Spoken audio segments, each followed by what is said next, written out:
Good morning, children. So today, here we are for online classes. So children, today is your first class of computer application. So let me tell you a few points. Your computer application will be of 200 marks, where 100 marks will be for practical and 100 marks for examinations, written examination, theory. So, see children, so our first chapter is Introduction to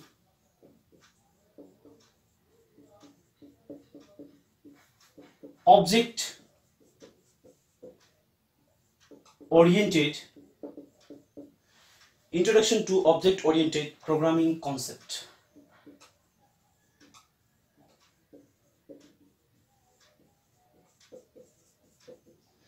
So this is our first chapter. So children, let me tell you some more things. Computer is a electronic device or machine which is used to do our work. That means we have to provide the instruction. Computer processes and display the result in proper informations. So in order to that coordinate with this all, the computer has various languages. These languages are known as programming languages. So these programming languages, they need a platform to run. Platform where we write the programs, where we compile, where we execute to get the output. So these platforms are known as approaches. There are multiple approaches available: procedural, structural, modular, and the latest one is object-oriented programming approach. So here in this chapter, basically we have to focus on object-oriented programming concept. That is the approach which is the latest one. So this approach is an environment where we write the programs, compile the program, and execute the program. Is this clear, children? So this program, now you might be thinking, what is the program? So program is a set of instruction. You have seen lots of softwares, calculation softwares, video editing softwares, isn't it? So many softwares are available, even games also. So these things are created by some languages, computer language, programming language, and that sort of language is actually known as program. In technical terms, you can say it is a set of instruction. Okay. So this set of instructions are categorized in two different forms. That is low level language and high level language. So languages are categorized in two different parts: low level language and high level languages. Low level language are the language which directly understood by the machine, which are directly understood or understandable by machine. Whereas high level language are the language of human beings. Our languages, set of English words which we write in order to make computer understand that languages. But when our language machine understand, the translator is required, which is required to convert our language to machine language. So basically languages are divided in two parts: low level language and high level language. So low level language directly understandable by machine, high level indirectly, means a translator is required. This low level language is again categorized in two parts. One is directly the machine language, which consists of either 0 or 1, the binary code. Another is assembly language, where a translator is required, known as assembler. And in high level language, there are so many examples like C, C++, Java, etc. And here the translator required are interpreter and compiler. There are two types of translators we can use for high level language conversions. So children, what you understand from here is languages or programming language are categorized in two parts: low level language and high level language. Low level language directly understandable by machine, high level indirect. So for low level also we have two parts: machine and assembly language, and for high level we have so many: C, C++, Java, and many more are there. So now children, this language didn't develop at once. These languages, programming languages, they develop gradually. Okay, that's why these languages are categorized in various generations. So there are total 5 generation available. 5 different programming language generations, which you can say evolution of languages, programming languages. Now let's go in brief.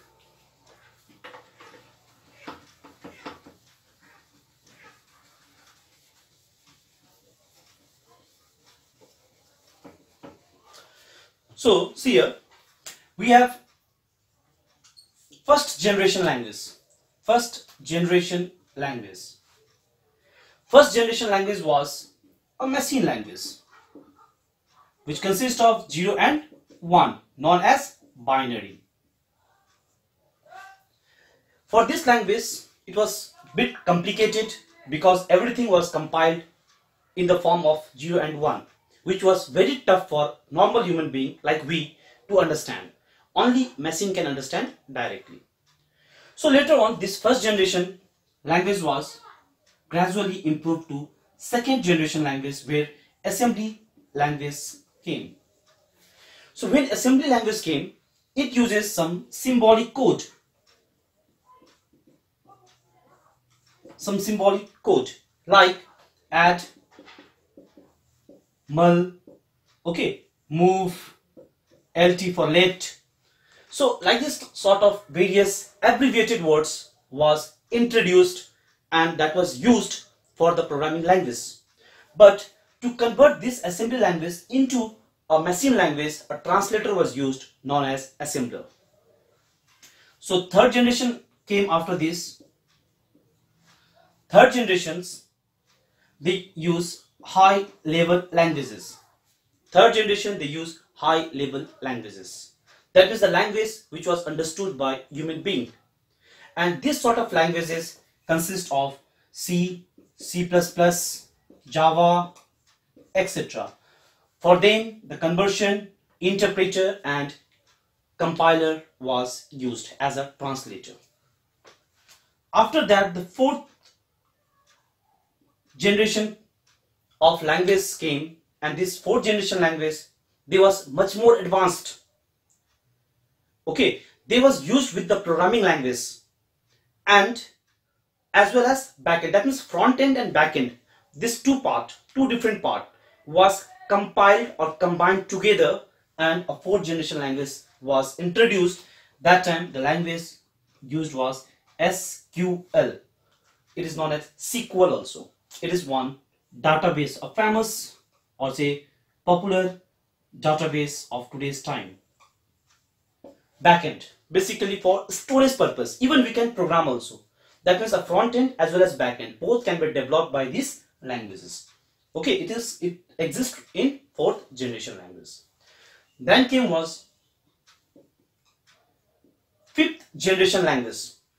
Fifth generation language is a future one, where the concept of artificial intelligence came. That is known as AI. Okay, the robotic computer. The robotic computer, they follow fifth generation languages. That means they can understand our verbal communication also. The instruction what we give to them verbally, they can understand, they can follow that. But there should be a translator where a verbal communication should be understood by the machine languages, because robot itself is a machine. It is a type of computer, artificial intelligence. So children, how many types we have? We have 5 different categorization of programming language: first generation, second generation, third generation, fourth generation and fifth generation. So this was the evolutions. So by this way, the language from one generation to second, second to third, third to fourth and fourth to fifth was gradually improved.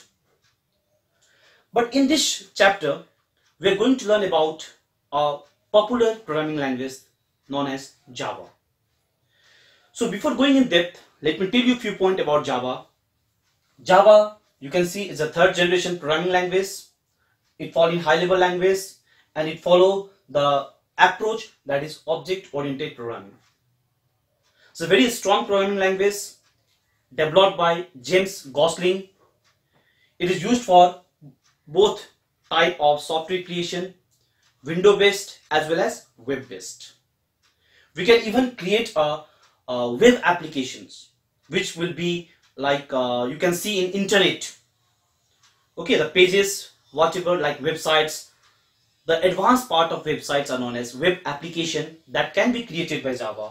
Even the window-based or standalone application can be created by Java. It was invented by James Gosling. So we are concerned with high-level language, that is Java. Java is a case-sensitive language. That means it differentiates between small and capital letter. Okay, according to Java, small a and capital A both are different. So this Java, it falls in high-level language. So as I have already said you, high-level language are human understandable language. So the normal English, how we speak, whatever words we use, the same words are used for this language also. But since it is a language, it has some grammar, some syntax, which we need to follow. Okay, like you can see for Hindi there is a separate grammar, English, Bengali, Nepali, for different human languages they have grammars. In the same way for computer language also there is a grammar. But the grammar contains that words are very familiar to us as it is high level language. So children, so today we have learned about programming languages.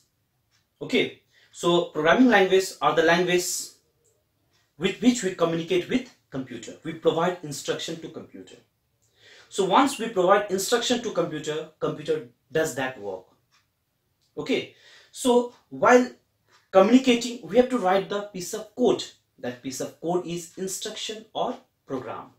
And that instruction or program can be written by any of these generation languages, among which the most popular and the easiest one and more, like you can say, convenient also, we can communicate. Okay, that is third generation programming language. Is this clear, children? Okay, so today we'll do only up to this much. The next video will go more about object-oriented programming concept. Thank you.